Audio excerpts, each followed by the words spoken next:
Thank you so much. Thank you for inviting me to be part of this webinar. So let me start with the importance of the current negotiation process that is ongoing to agree on an international legally binding instrument on plastic pollution.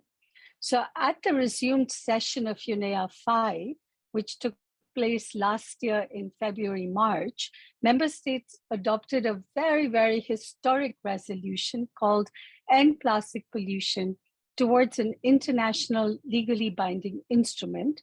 And it called for the development of an international agreement or instrument on plastic pollution, which would also include the marine environment.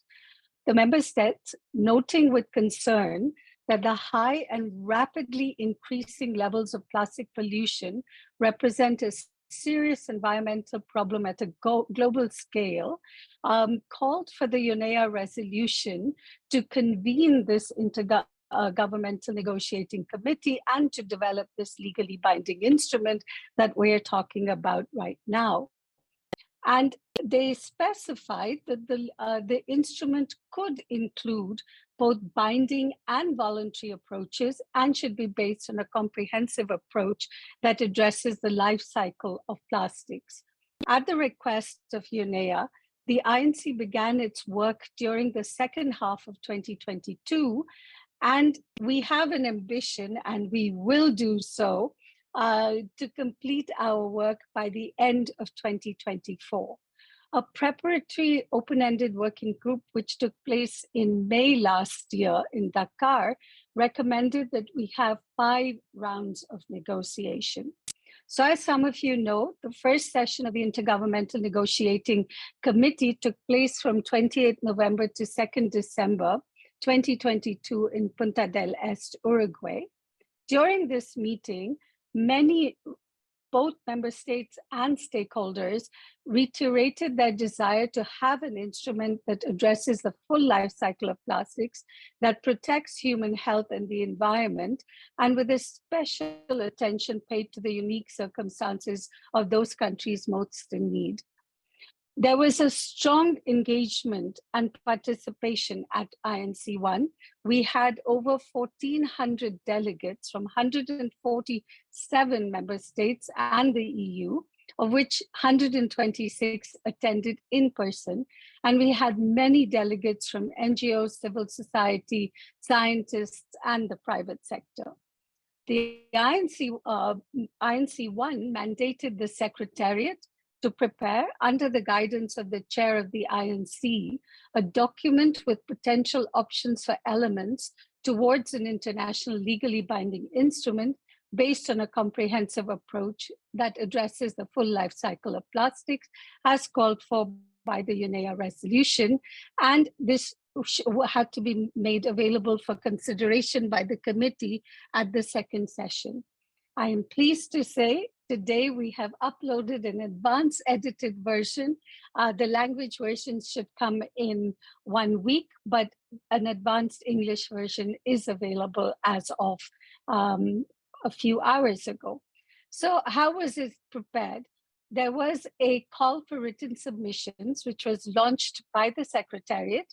We received about 187 submissions from stakeholders and 67 written submissions from member states, which in total, because a few of them were groups of countries, meant that 119 countries have expressed their views on what should go into the options paper. And all of these submissions are available online and on our website, unep.org/INC. The committee further asked the chair to, in consultation with the Secretariat, work on modalities for stakeholder engagement and to continue consultations on pending procedural issues. This is ongoing. So what comes next? Our road to Paris and INC2. INC2 will take place at UNESCO headquarters, Paris, from 29th May to 2nd June, and there will be regional consultations on 28th of May 2023. We will have thematic side events, which will be held every day at lunchtime from Monday to Thursday, and you can find a list of these on our website. So don't forget our website, unep.org/INC. We are also going to do a series of webinars ahead of INC2, and these also you will find on our website. So INC2 will be an opportunity for member states to consider and possibly decide between the potential elements for what could be included in a future international legally binding instrument. They should be able to identify headings and topics and areas that require further work, and agree upon a set of potential options for each heading. Members of the committee will also have an opportunity to deliberate and decide on the mandate for INC3, include preparation of a zero draft text of the instrument by the Secretariat and Chair for consideration at INC3. And as always, leadership will be essential. We will need to have, we need to be very dynamic to reach the challenge that we have set ourselves, a very fast and quick marathon to agree on a text of the resolution of the legally binding agreement.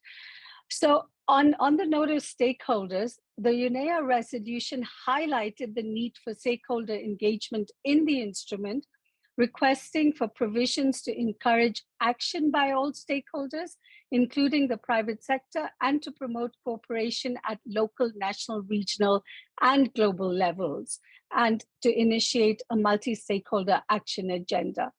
I will leave it at that and respond to any comments you may have. Thank you.